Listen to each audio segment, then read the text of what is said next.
Olá, eu sou o professor José Neto de Oliveira, licenciado em Ciências, Matemática e Física, e no segundo episódio da nossa série estaremos estudando sobre simetrias na natureza e simetrias na matemática. Bora?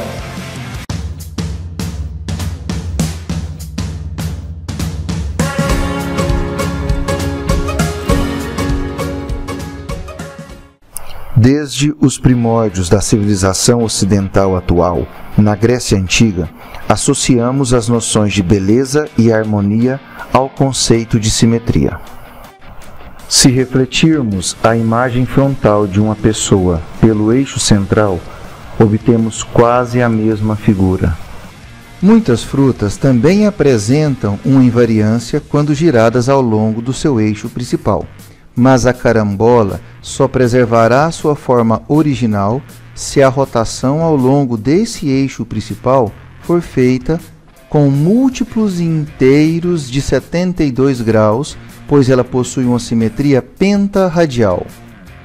Assim como no exemplo da carambola citado anteriormente, iremos confirmar que a simetria de rotação aplicada a essa estrela funciona.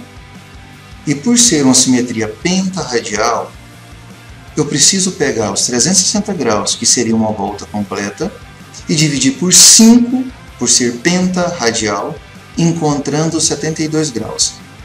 E são múltiplos inteiros de 72 graus que vai fazer com que eu dê essa volta completa. Vamos lá? Inicialmente, iremos aplicar uma rotação dessa figura aqui, nesse ponto, no primeiro ângulo mencionado, que seria de 72 graus. Olha como que vai dar a nova figura. Se você notar, a primeira é semelhante com a segunda. Agora, iremos fazer a segunda rotação, aplicando a rotação nessa figura, em relação a esse ponto, e no segundo ângulo que eu tenho, que é o ângulo de 144 graus. Tranquilo? Agora, terceira posição. Perceberemos que novamente acontece a simetria. Por quê? Porque apesar de estar rotacionando, elas são semelhantes à figura anterior, à primeira figura que eu tenho. Então, aplicando a rotação, aqui, agora com 216 graus. Aplicando mais uma rotação, aqui, com um ângulo de 288 graus. Se eu aplicar mais uma rotação com esse ângulo de 360 graus, seria uma volta completa. Ela vai ter que realmente cair onde ela estava inicialmente.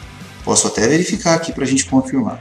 Aplicando uma rotação de 360 graus, onde todos são múltiplos de 72 graus. Novamente ela caiu ali em cima. Então, se eu continuar aplicando com múltiplos, são essas posições que ela vai ficar. Então, perceba que nessa rotação de 72 graus ou múltiplos, eu tenho posições diferentes, mas elas preservam as características da figura anterior.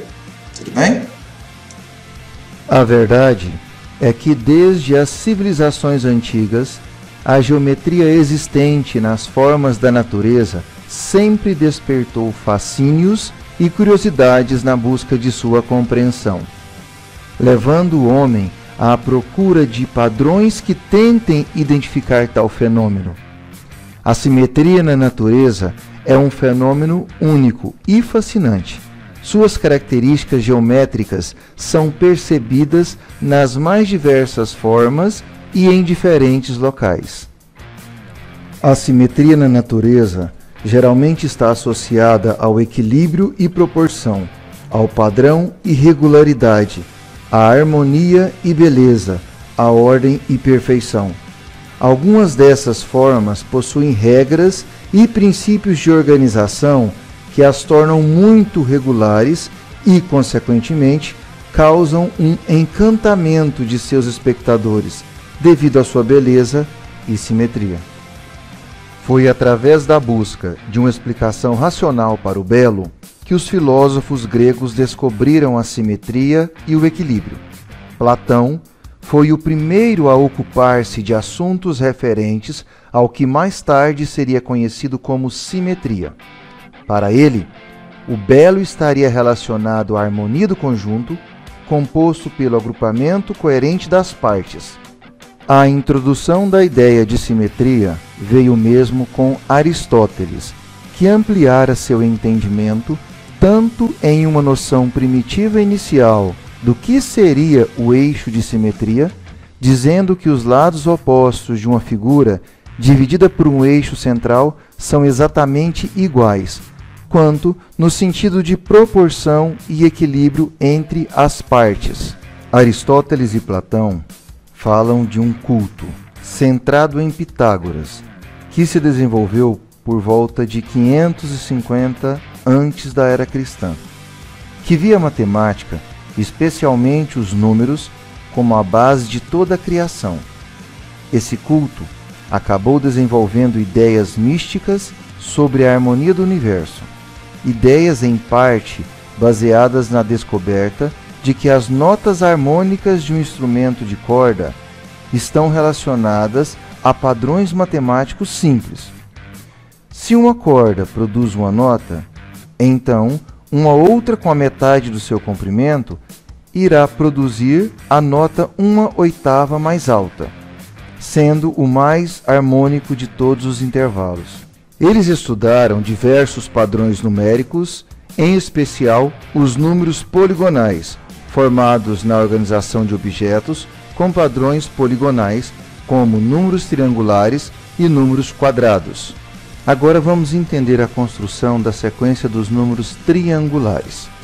Números triangulares, na verdade, são números naturais que podem ser representados por triângulos. Aqui em cima, de lilás, temos a representação dessa sequência, mas com os valores que já se encontram aqui. Então o desafio é, eu preciso entender a lógica de formação dessa sequência. E eu preciso entender essa lógica por observação, por desenho. Vamos lá?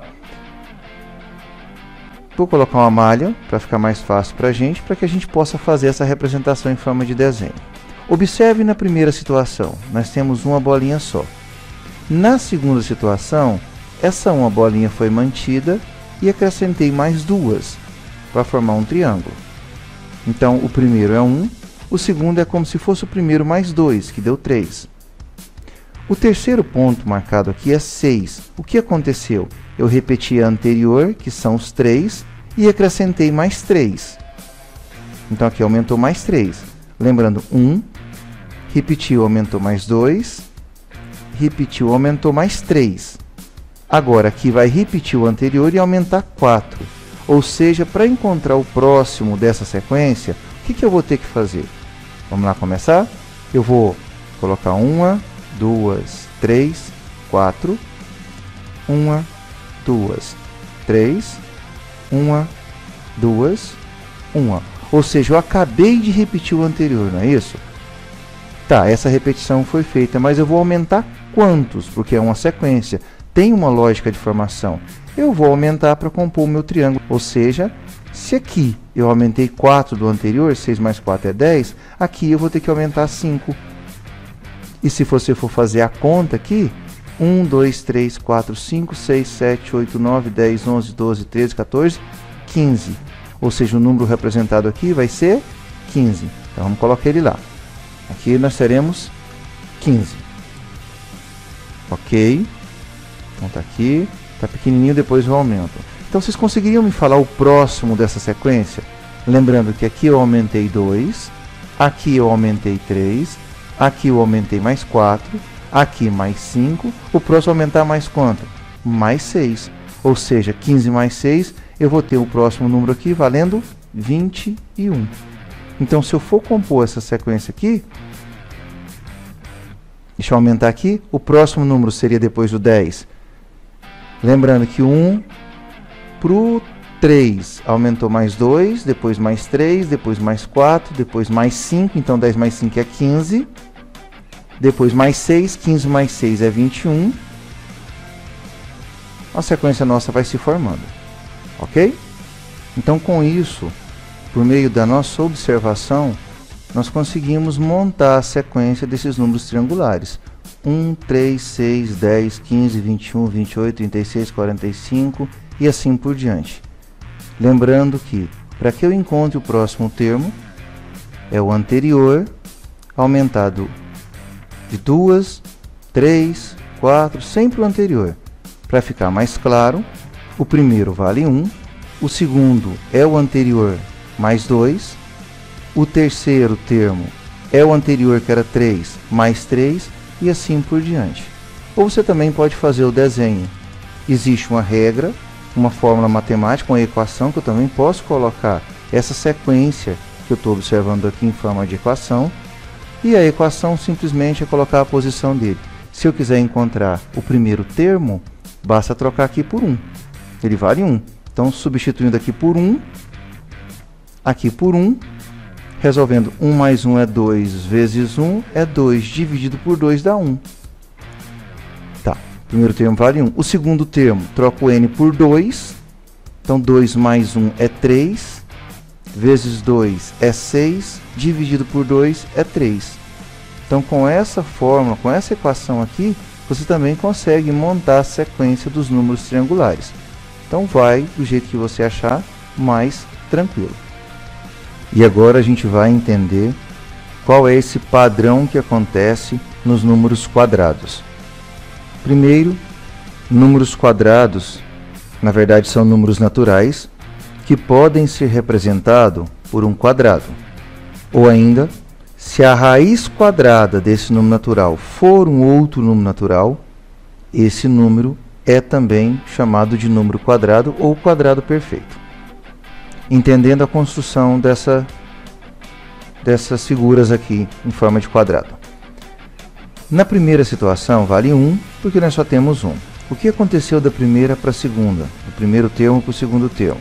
O segundo está marcando 4. Percebam que há uma repetição do primeiro, mas também acrescentou mais 3, porque a intenção aqui é que se forme quadrados. Aqui, aqui. Lembrando também que um quadrado é um polígono de 4 lados, e os 4 lados são iguais. O que aconteceu dessa figura, desse termo aqui, do segundo para o terceiro termo? Já virou 9. Então, repetiu o anterior, 1, 2, 3, 4, tá vendo? E aumentou desses lados aqui. Olha como que está dando esse aumento. Ok? O que vai acontecer na próxima? Eu vou repetir o terceiro termo, ele está aqui e vai aumentar para se fechar esse polígono. Fechando aqui um segmento, ok. Então sempre há repetição e aumenta, mas que se forme o quadrado, ou seja, um polígono com 4 lados iguais. Aqui em cima está marcado esse conjunto, né, dessas sequências que eu tenho, cada termo com seu representante. O primeiro termo vale 1, porque tem uma bolinha só. O segundo termo, 4. O terceiro termo, 9. O quarto termo, 16. E agora eu pensar como que eu vou encontrar o quinto termo. Por desenho, está bem tranquilo da gente olhar. Então, é o que eu vou fazer aqui também. Vamos representar com as mesmas bolinhas que eu tenho aqui. Então, olha só, eu vou repetir o anterior.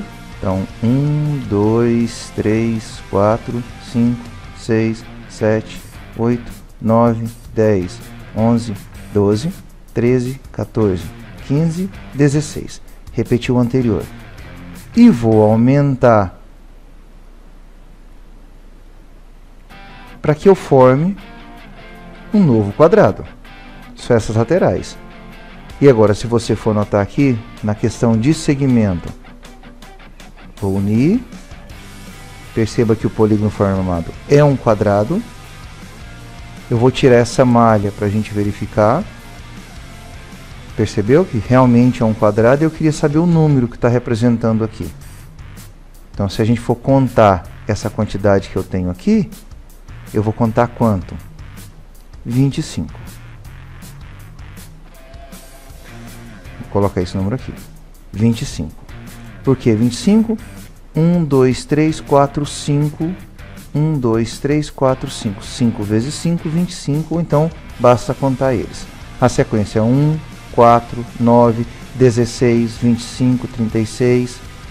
o próximo 49. Outra forma de você pensar é colocar uma regrinha para que você possa calcular. Basta pegar o termo que você está procurando e elevado ao quadrado. Ou seja, se eu quiser encontrar o primeiro termo, o Q1 será equivalente a 1 elevado ao quadrado. 1 vezes 1, 1. O segundo termo, que é o Q2, 2 ao quadrado. 2 ao quadrado, 4. O terceiro termo, Q3, 3 ao quadrado, 9. O quarto termo, Q4, 4 ao quadrado, 16. Ou, para melhor visualizar, aqui embaixo se encontra cada número elevado ao quadrado. 1 elevado ao quadrado, 2 ao quadrado, 3 ao quadrado. Perceba que a sequência dos números naturais, só que todos estão elevados ao quadrado. E se eu pegar essa sequência dos quadrados, dos números quadrados, todos eles têm raiz exata, raiz quadrada exata. Raiz quadrada de 1 é 1, raiz quadrada de 4 é 2, raiz quadrada de 9 é 3 e assim por diante.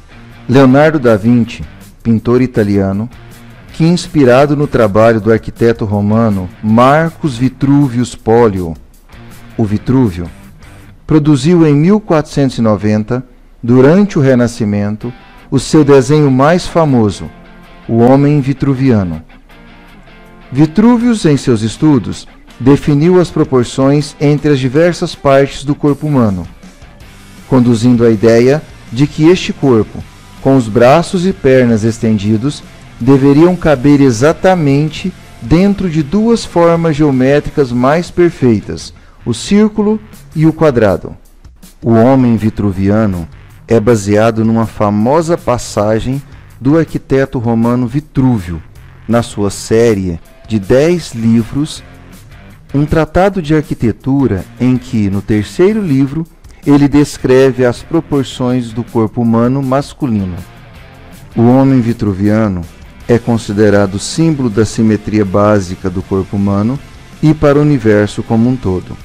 Da Vinci desenvolveu sua obra respeitando as proporções do corpo humano retratadas no livro de Vitrúvio. Em sua pintura, Da Vinci conseguiu atingir a perfeição no desenho, o qual nem mesmo Vitrúvio havia alcançado.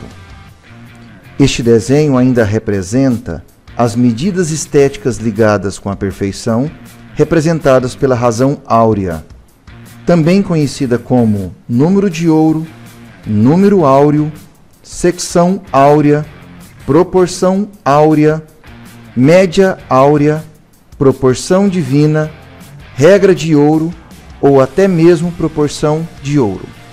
É interessante observar que a área total do círculo é idêntica à área total do quadrado, fenômeno denominado quadratura do círculo. E este desenho pode ser considerado um algoritmo matemático para calcular o valor da constante matemática φ, que representa a razão áurea. Na matemática, o número φ pode ser encontrado de várias formas.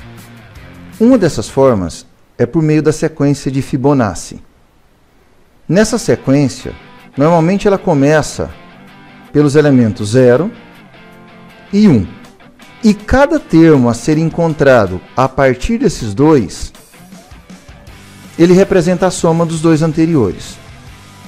Por exemplo, na sequência de Fibonacci aqui, primeiro elemento 0, segundo elemento 1, o terceiro elemento é a soma dos dois anteriores, 1 mais o 0, que resulta em 1. O próximo termo já é a soma dos dois anteriores, que seria 1 mais 1. E 1 mais 1, 2. Aplicando a mesma propriedade sempre, o próximo termo, 2 mais 1, resultando em 3. O próximo termo, 3 mais 2, resultando em 5. Seguido de 5 mais 3, 8. Seguido de 8 mais 5, 13. Na sequência, 13 mais 8, 21. Seguido de 21 com mais 13, 34. Próximo termo, 34 mais 21, 55. O próximo, 55 mais 34, 89, mais 1, 89 mais 55, 144, e assim por diante. Esses números aqui são os elementos que compõem a sequência de Fibonacci. Essa sequência, ela recebeu o nome do matemático italiano Leonardo de Pisa, mais conhecido como Fibonacci, que descreveu no ano de 1202 o crescimento de uma população de coelhos a partir dessa sequência. Essa razão áurea, o φ, ele possui um valor aproximadamente igual a 1,618. É considerado um número irracional, porque ele é uma dízima não periódica. E por meio da sequência de Fibonacci, você pode encontrar o seu valor aproximado quanto maior for o número dessa sequência. Porque para calcular o valor desse φ, ou seja, dessa razão áurea, basta pegar o termo e dividir pelo seu anterior. Aqui nós temos a sequência das divisões, o resultado de cada uma das divisões até o número 144. Portanto, já vou direto para o final. 144 dividido pelo seu anterior, 89, dá 1,6179, que é aproximadamente 1,618, que é o valor do φ, dado anteriormente. Ao se transformar esses números em quadrados e dispô-los de maneira geométrica, pode ser construído um retângulo com características específicas, chamado de retângulo de ouro. Se trata de uma forma geométrica com a seguinte propriedade: se o dividirmos em um quadrado e em um outro retângulo, o novo retângulo será semelhante ao original.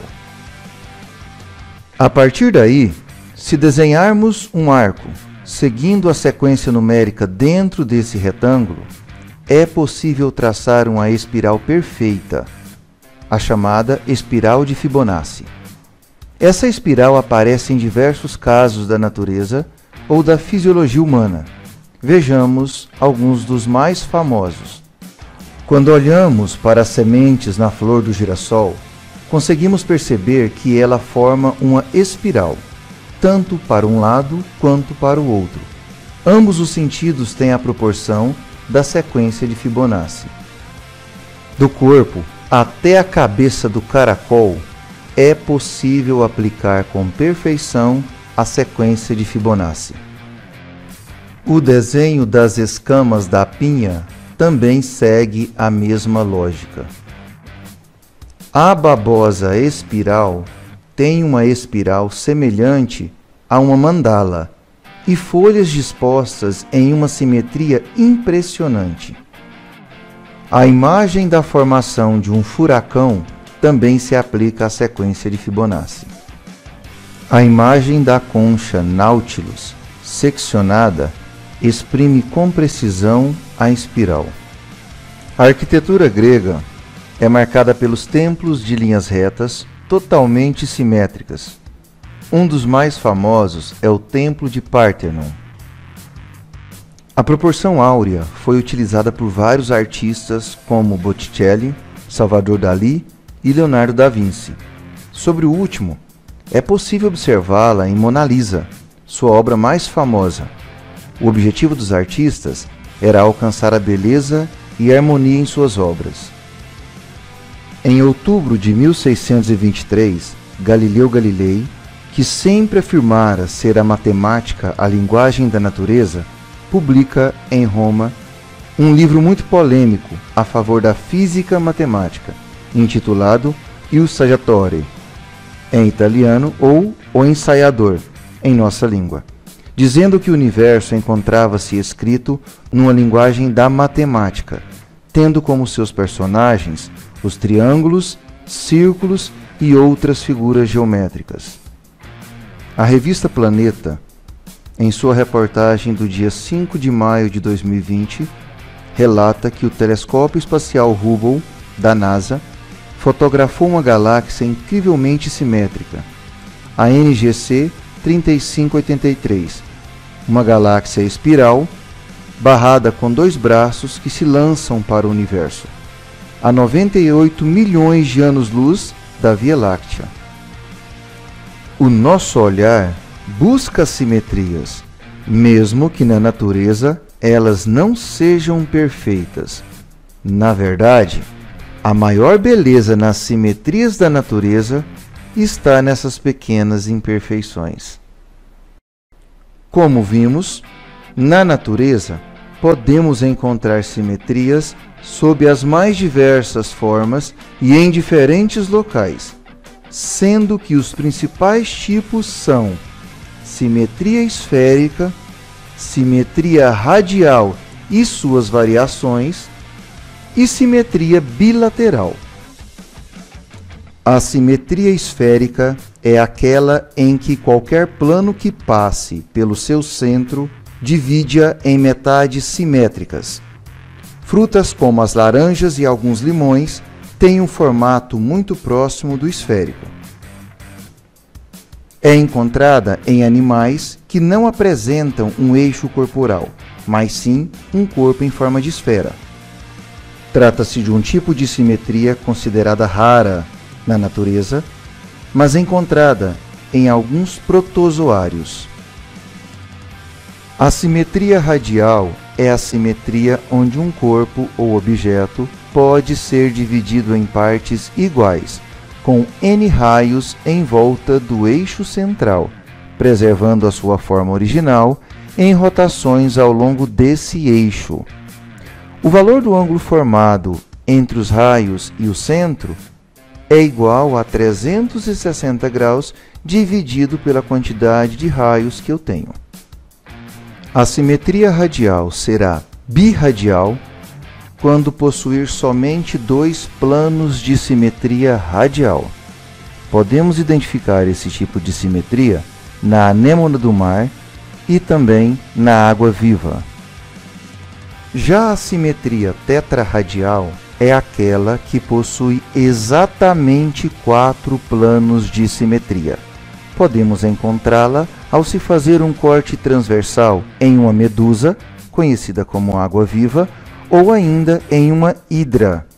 Quanto aos ângulos internos, percebam que serão de 45 graus, pois os 4 planos formarão 8 ângulos. Na simetria pentarradial, temos a presença de 5 planos de simetria, com a formação de 5 ângulos de 72 graus. Este tipo de simetria pode ser encontrada na estrela do mar. Na simetria multirradial, podemos perceber a formação de vários planos de simetria.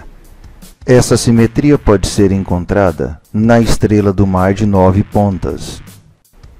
E por fim, temos a simetria bilateral, aquela em que um plano, chamado de eixo de simetria, divide o corpo ou objeto em 2 regiões distintas, a esquerda e a direita, como se fosse o reflexo no espelho da outra. Nessa simetria, 3 diferentes cortes ou planos podem ser traçados no animal.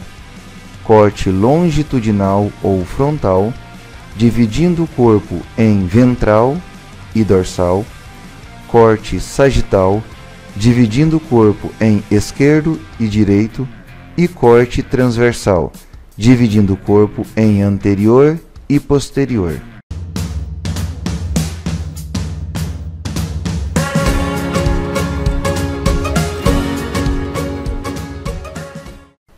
Inicialmente, tem-se a impressão que uma imagem é simétrica se ela for apenas uma figura espelhada, reflexão. Entretanto, as simetrias não se restringem unicamente à reflexão, mas também podem estar presentes em objetos que transladam segundo um vetor, translação, ou rotacionam em torno de um ponto, rotação.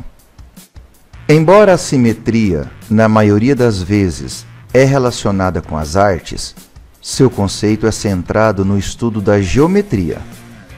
A simetria trata-se de uma semelhança exata de uma forma em torno de um eixo de simetria, em torno de um ponto ou em torno de um plano.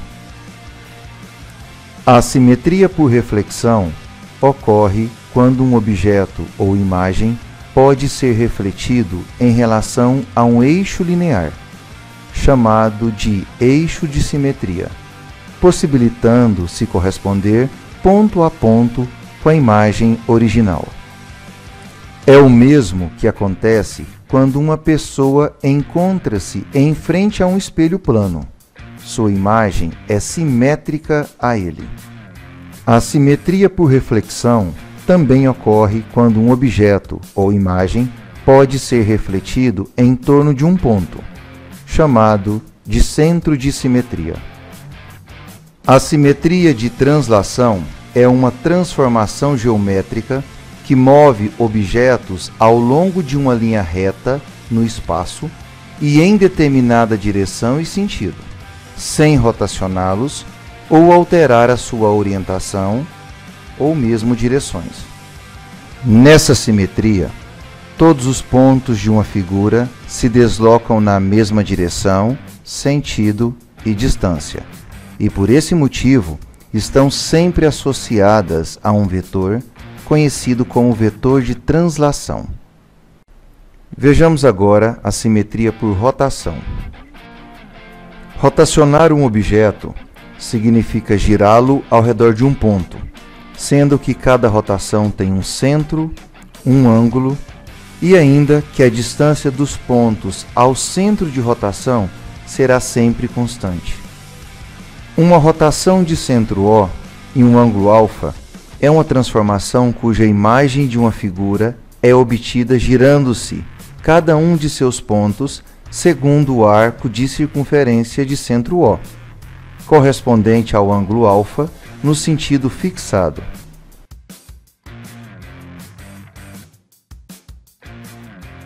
Vale ressaltar que a imagem de uma figura por rotação mantém sua forma e suas dimensões.